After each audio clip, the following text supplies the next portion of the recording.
দেশি মুরগির মাংস দেখে আমার এখনও আবার খেতে মন চাইছে। চলো তোমাদের সাথে রেসিপি শেয়ার করি। প্রথমেই তেলটা গরম হলে আলুগুলো ছেড়ে দিবে। আলুগুলো ছাড়ার পরে, এটা কিন্তু আমার মার রেসিপি, আমার মা যেহেতু রান্নাটা করেছে, তো মা যেভাবে রান্না করেছে সেভাবেই আমি তোমাদের সাথে শেয়ার করছি। আমাদের বাড়িতে দেশি মুরগির মাংস খুবই কম আনা হয়, এখানে পাওয়াও যায় না খুব একটা, আর রেয়ার হয়তো খুব পাওয়া যায়।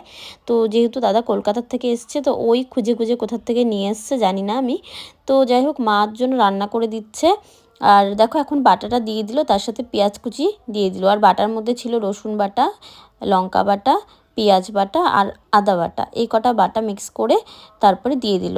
আর এগুলোকে এখন ভালো করে কষিয়ে নেবে। দেশি মুরগির মাংস কারা কারা খেতে ভালোবাসো অবশ্যই জানিও। আমার তো ভীষণ ভালো লাগে দেশি মুরগির মাংস খেতে, কারণ অনেকটা খাসির মাংসের মতনই হয়, মানে খুব সফট হয়, নরম হয়, আর একটু অয়েল ভাবও থাকে ব্যাপারটায়। তো তার জন্য বেশ ভালোই লাগে খেতে।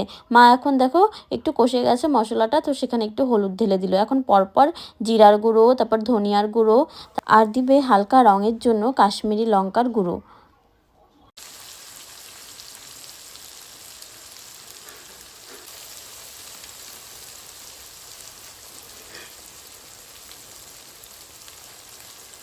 আলাদা করে পেঁয়াজটাকে পেস্ট করে নিয়েছিল, সেটাও কিন্তু এই মশলার মধ্যে দিয়ে দিল। মশলা যত কষানো হবে খেতে কিন্তু ততই ভালো হয়। আর আমার মার হাতের চিকেনের জন্য আমার ভীষণ ভালো লাগে। তো তারপরে দেখো মা স্বাদ মতো একটু চিনি দিয়ে দিল। তারপরে টমেটোগুলো কিন্তু দিয়ে দিবে এক এক করে। টমেটোগুলো ভালো করে এই চিকেনের সাথে, মানে এই মশলার সাথে ভালো করে কষিয়ে নেবে।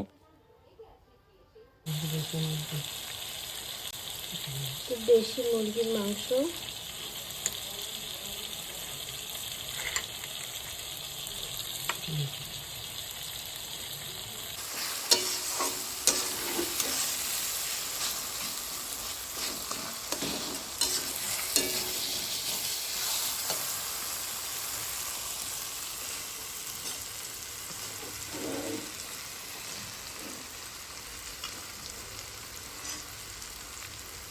সামনে নিয়ে আসো একটু। হ্যাঁ, এবার ঢালো। এখানে আনো, এখানে।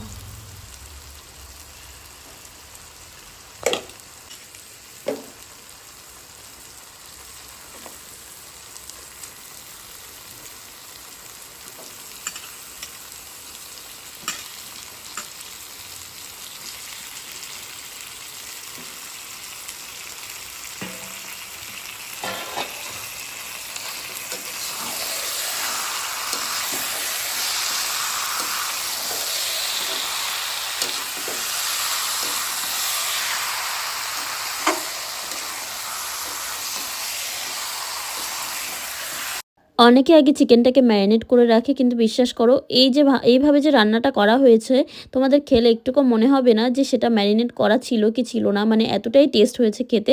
দুইভাবেই করা যায়, আমার মা এভাবেই করে, আর আমরা খেয়ে অভ্যস্ত, এইভাবেই ভালো লাগে আমার বেশি। মা এখন ঢাকা দিয়ে দিবে প্লেট দিয়ে। দেখো জল ছেড়ে দিয়েছে, এখন জলটাকে ভালো করে কষিয়ে নেবে। আর একটু মাংসটা একটু কষা কষাই রাখবে মা। জল তো শুকিয়ে গেছে, কিন্তু দেশি মুরগির মাংস কিন্তু সিদ্ধ হতে অনেকটা টাইম নেয়, তো মা এখন অল্প অল্প জল দিয়ে কিন্তু ভালো করে মাংসটাকে সিদ্ধ করে নেবে।